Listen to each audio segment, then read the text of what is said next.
Why is it even important if something's a sin or not? Welcome back to episode 93 of the What's the Dill podcast. We got a great show for you today. Stick around till the end where we take an awesome phone call and talk a little bit about sin. Some of your favorites out there. Sin is you guys love sin. Why do you guys love sin so much? No, just kidding. Episode 93. We've been doing this for a couple years now. Heading to episode 100. I want to thank all of you again for sticking around, being here, following me and Tanya on this journey of What's the Dill. Little behind the scenes on this podcast. I want to bring you guys behind the scenes. You get to know me and this podcast a little more. I just recorded basically this whole episode already. And it was bad. I had to look myself in the camera and in the mirror and say, Pete, you just recorded a really, really bad episode. Now you might say, oh, Pete, how bad could it have been bad? I promise you it was bad. Do you trust me enough to believe me that what I just recorded and I just clicked off was very, very bad? The energy, low. The jokes fell flat. The stumbling and bumbling, all-time highs. It was bad. And you know what? Like, the clock is ticking. I gotta get to bed because I'll tell you what. I am feeling tired. Miracle Baby that we introduced a couple episodes ago, her sleep's okay, and by okay, I mean it's bad. But I had a friend tell me that newborns either sleep bad or terrible. So the best they can do is bad. And I think we're blessed because, little Miracle Baby, she sleeps bad. So we're grateful that she sleeps bad, but, the lack of sleep can really catch up to me. So I'm actually feeling tired. I blame that podcast episode, that trash podcast episode I just recorded on feeling tired. And it's so funny. I don't know, I was talking with Tanya, and I don't know about you, but when I'm really tired, it is easy to start trying to make big decisions about life when I'm tired. Where I'm like, you know what? It can be easy to start trying to rearrange my life when I'm tired. Start reevaluating the decisions I need to make. I'm like, all right, so I'm really tired. I need to get some more energy. So I'm going to do 75 push-ups at 11:45, every single morning just to kind of re-up my energy. And then, after 7 p.m., not talking to any. You can't, the phone is off. We can make no commitments after 7 p.m. for the next 25 years. PTA meetings will call in and say, hey, we have a family rule. No anything after 7 p.m. We have to sleep. But then I get like a little bit of sleep, and I'm like, all right, I'm feeling better. I can go to some PTA meetings in a few years. But the lack of sleep, man, it catches up with you. And it's catching up with me. And I got to shout out Tanya. She is the real hero here. Because, the babies feed off, literally on the woman. And if I feed the baby a bottle, the woman, Tanya still has to pump. Like, these women, there's not a lot of breaks for them because the child has to eat so much. So Tanya's the real hero. She's doing incredible with the lack of sleep. I'm trying my best to support, and the lack of sleep is so funny. Where it manifests the most is loud noises. I feel like when a fork will drop in the kitchen, I'll be like, did someone just drop a 100-pound dumbbell in the kitchen? Why is everything so loud? Like, when I don't get sleep, it manifests in noises being really, really loud. I was driving to work, and, someone honked around my car. And I was like, oh, whoa, what was that? Okay, what was that? It was like, a guy honking 400 feet away. But, man, when I'm tired, loud noises just, they're, so much louder. So that's how I know I'm tired. I really know I need to get some sleep when, a pencil drops, and I'm like, will this madness ever stop? So, we're making the best out of it. And again, got to shout out producer Tanya and Miracle Baby, because they're the true heroes. Something I saw that was really interesting online this week was this Kate Middleton drama. Have any of you seen this? It's almost weird to talk about. And to catch any of you up who don't know, it's like Kate Middleton had a surgery a couple months ago and then hasn't made any public appearances. And since she's a public figure, people are adamant about wondering where she is. What is she doing? Why isn't she showing herself? And then she like posted a photo, and people somehow looked at that photo and saw there was editing, and it looked weird, and it was doctored and photoshopped, and then they looked at the metadata, and they said, oh, there's a post from another time. She was saying it's from this week, but it's actually from 3 months ago. And it's like, well, people. I'm not trying to be the no fun police here, because I myself do like a good conspiracy theory. I'll look at a conspiracy theory. I'll hear it out. I'm not trying to be the no fun police though, but we gotta chill here. We gotta chill. If this lady had surgery and she's just trying to recover, maybe because she can't walk and she's not making public appearances, we can't be creating conspiracy theories off of that. Who knows? Maybe she had a trip planned, a secret trip planned with her family in Fiji, and didn't want anyone to follow her, so she had a surgery and then took a trip. Like, there's so many explanations that aren't nefarious for where she could be. And I just was reading this stuff, and I saw people's reactions like, have you seen Kate Middleton is basically like in an underground lair? It's like, all right, I gotta be honest. I don't know any of the facts in the situation, but I feel like we gotta take a chill pill as a people. We gotta relax a little bit with it. We can't invade, even though they're very public figures. We can't invade. We can't start creating stuff out of nothing. And it is a little weird, it's a little strange, I'll give you that. It is a little strange, but it just kind of made my stomach feel weird. Like, that amount of, like, invasion of privacy. It felt very, like, it felt very, like, standing outside of, like, a celebrity's house being like, hi, are you in there? Are you in there? Are you in there? And they're, like, overseas on a different tour. And you're like, oh, I think I saw them. They're in their mansion over there. And you're like, actually, they're in Australia right now. You're literally seeing a towel hang on a door. It's not them. So, I don't know. I don't know what your thoughts are. I know the royals can get people very, like, hot and bothered and, feel very strongly about it. So if you feel a certain way about this, let me know. If you feel like there's something else going on than if you feel like there's something going on which I'm not seeing, let me know. Because what I saw, I was kind of like, okay, there's probably a lot of reasons for her not showing her face or not coming out to public. She could just, like, have a complication from the surgery. Like, I don't know. That's what it could be.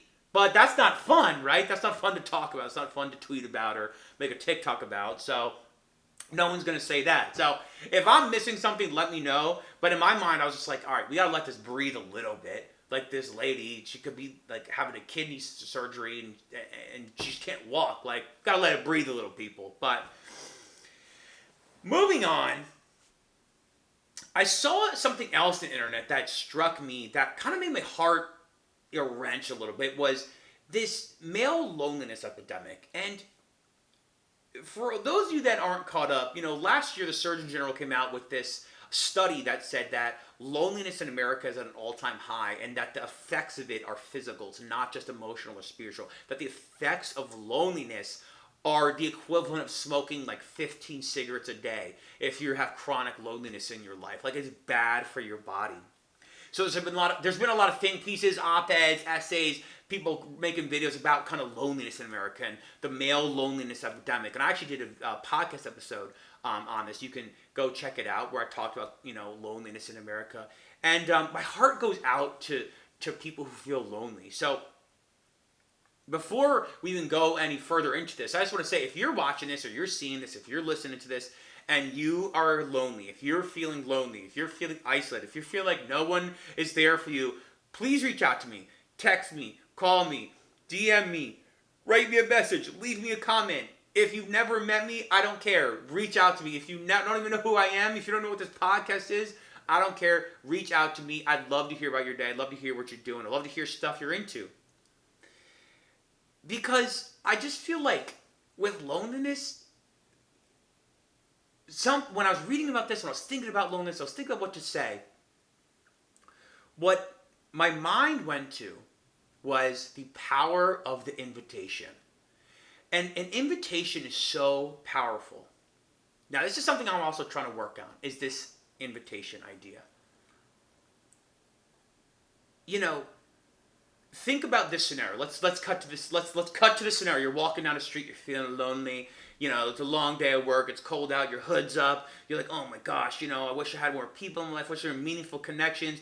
Then you look in a bar and you see a bunch of people cheersing, and they're cheersing beers, and you're like, oh gosh, like they look like they're having fun. I don't have anyone to have fun with, and you move on your way. Okay, we can all viscerally understand that. But imagine if those people saw you from the window and were like, come in, come have a beer with us. I guarantee you that you would be like, me? Oh, okay. You don't know them. You don't know them from anyone. But if they invited you, looked you in the eyes, and made a direct connection, said, come in and join us, you would be like, you and I would be like, okay, I'll join. All right, what's going on?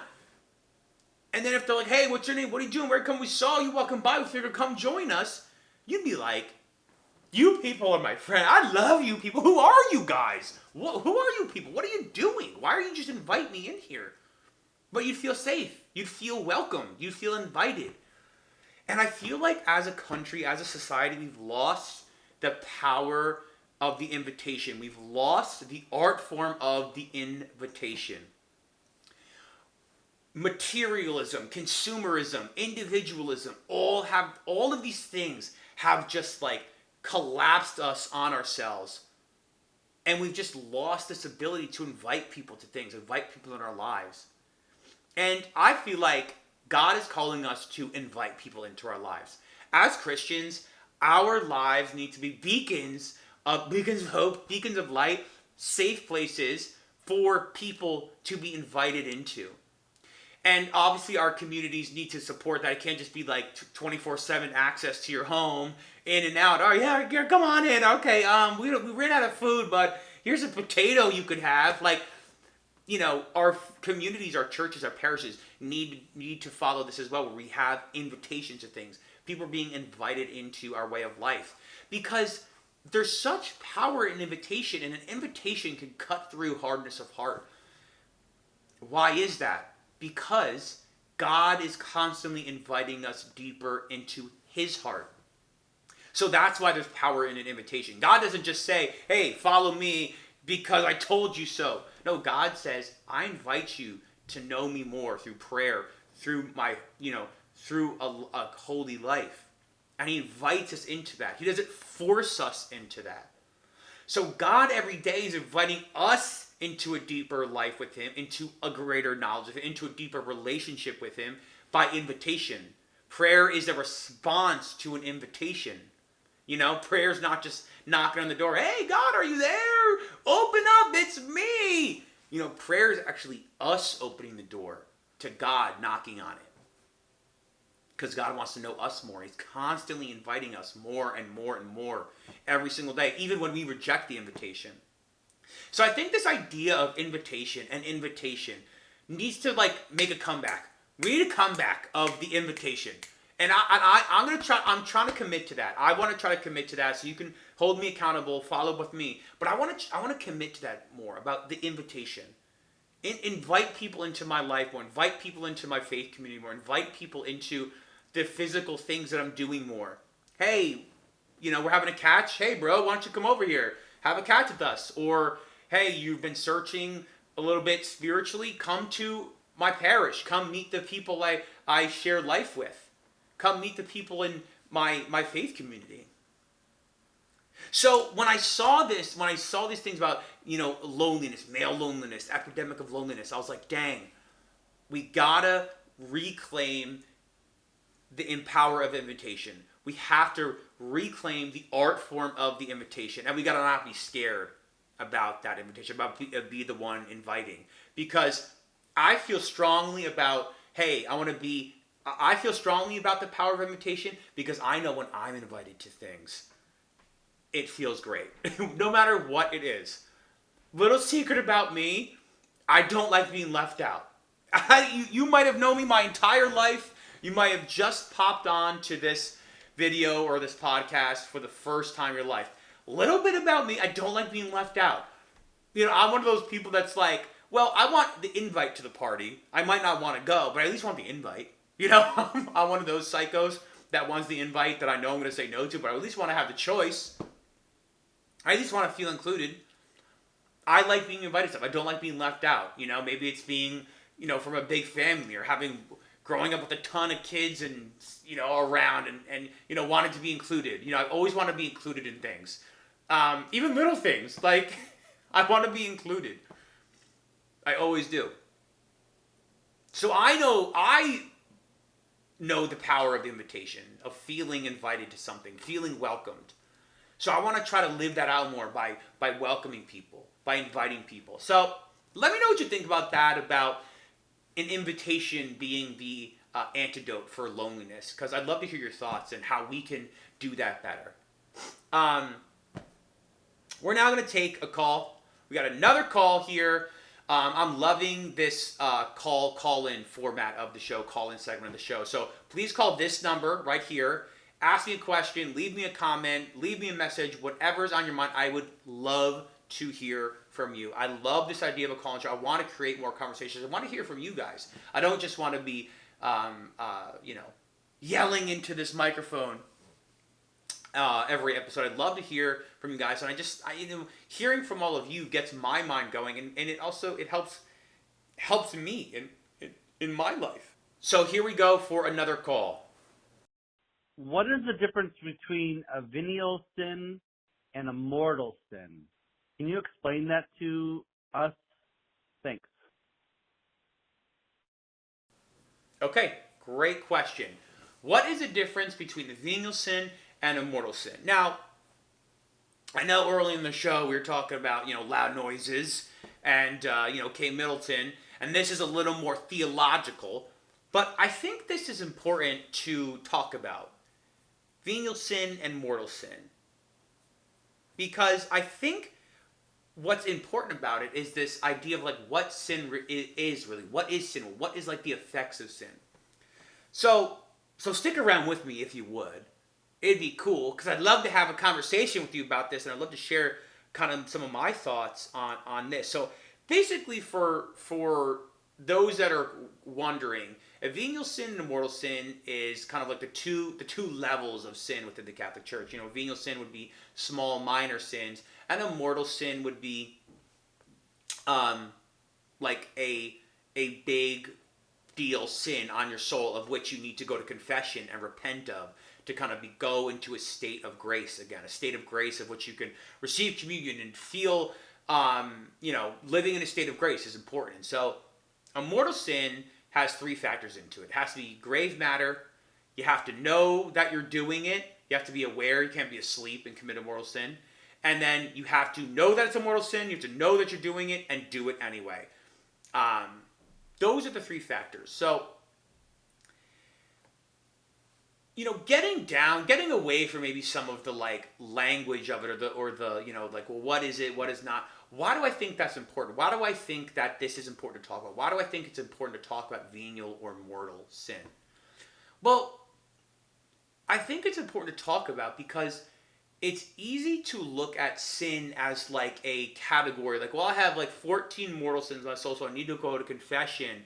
But then I only have 100 venial sins, so this, or what really is a mortal sin? Is it really a mortal sin to drink 8 beers? Am I drunk if I have 8 beers, but I'm not? A mortal sin if I have 6 beers? But why I really think it's important to talk about sin, venial sin, mortal sin, is because I don't know if we really give enough attention to the corruptive nature of sin. I think a lot of times we can look at the Christian life, the Catholic life, as something we can do from the sidelines. We can kind of call the plays, we can kind of call it like it is, we can call out people who we think are too holy, or we can call out people who were really bad, or we can compare ourselves to this person, that person. We think we can live the Christian life from the sidelines. But you can't. You have to be in the game. And being in mortal sin puts you on the sidelines. You're still there. You can get back in the game. You're not out of the stadium. You're still on the team, but you're on the sidelines. And you gotta go to confession to get back in the game. And the only way to live this Christian life is if you're in the game. You can't do it from the sidelines. And full transparency, hand up. there's been too much of my life where I've lived in sin. There's been too much of my life where I've been on the sidelines. I've had too many years of me kind of being on the sidelines, in and out. Oh, I'll play a minute or two. But being in mortal sin puts you on the sidelines. And I don't think I don't think we understand that enough, especially as like baptized Catholics. And you might be watching this, and you might be saying to yourself, well, I was raised Catholic, but I don't really feel Catholic, or, I was raised Catholic, and I don't really know what I think about everything. And in all honesty, if you're in a state of mortal sin, it's going to be hard. If you're not in a state of grace, it's going to be hard to really make decisions or choices about the Christian life, because you're on the sidelines. And that's why it's so important to get to confession. That's why it's so important to kind of understand what's going on with sin. That like when you sin, it's easier to sin again, and then sin again, and sin begets more sin, and sin corrupts our minds, it corrupts our souls. It's not just like a receipt. A sin is a mud bath. Sin is a mud bath. You're covered in it, and you can't just walk into a wedding covered in mud. You gotta get clean. Even if you're the coolest guy, the best person in the world, even if you're the best man, you can't come to the wedding covered in mud. You gotta be clean. There's that Bible verse. I think it's the book of Matthew, or maybe it's Luke, where it says, wedding guests, the man hosts a big wedding, the man hosts a big dinner, and people are coming in, dirty clothes, and he's like, get out of here. You gotta come respectful to the wedding. You gotta come respectful to the feast. So I think it's a really important question, because there might be some of you out there who are like, okay, I think about, I try to define what sin, and I said, what does it really matter? Why is it even important if something's a sin or not? Well, because you got to get in the game, and you got to get clean. You got to, whatever, take the metaphor you want. Either you got to get clean to go to the wedding and be the best man, or you got to, get clean to go back in the game. But that's why it's important. And I think it's easy to, like, for your mind, when the more and more sin you have, the longer there is a period of where you're not in a state of grace, your mind can get corrupted to really get to a point where you're like, well, what even is sin? And that's the corruptive nature of sin. So that's why it's important to talk about. And I'll say this, if you're sitting there, if you're feeling maybe convicted by what I'm saying, that'd be cool. Not because I said it, that'd be cool because God's moving in your heart. Don't be afraid to go to confession. Don't be afraid to get clean. It's really not hard. You're not going to get yelled at. You're not going to get, your hand slapped. You just got to go experience mercy and get forgiveness and get back in the game. Got to get back in the game. Don't be afraid to get back in the game. It's not as scary being in the game. It might look like guys are getting hit hard, but it's not that bad. So that's a great question. And I think the takeaway and the call to action for all of us is to not be afraid to constantly get back up when we fall, to constantly get back up, fall down 7 times, get up 8, to get back in the game, because living the Christian life, you gotta be in the game, not on the sidelines. So, great question. Thank you for that again. Please call in. I'd love to hear your questions. That is it for me today. That is it for episode 93 of What's the Dill. As always, thank you all for watching, for listening. Please share this, like this, subscribe to the podcast, to BackSeat Media. I appreciate you guys for always checking in. Thank you all. Talk to y'all soon. Peace. Bye.